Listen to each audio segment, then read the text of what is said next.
Masih menjadi pembicaraan soal Komisi Pemberantasan Korupsi atau KPK menangkap Gubernur Papua Nonaktif Lukas NMB.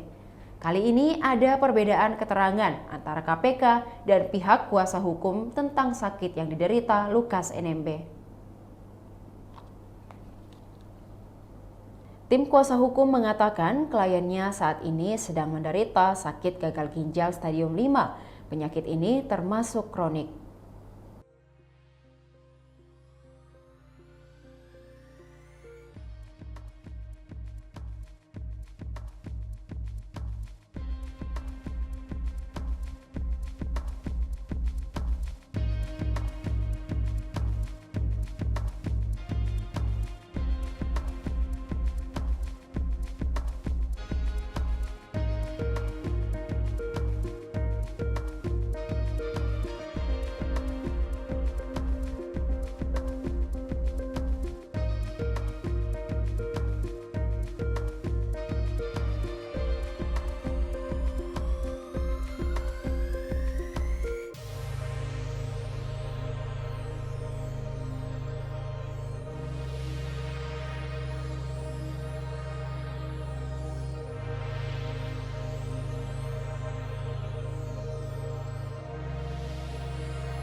Demikian Tribun Hot News kali ini, saksikan berita lainnya hanya di kanal YouTube dan Facebook Tribun Timur.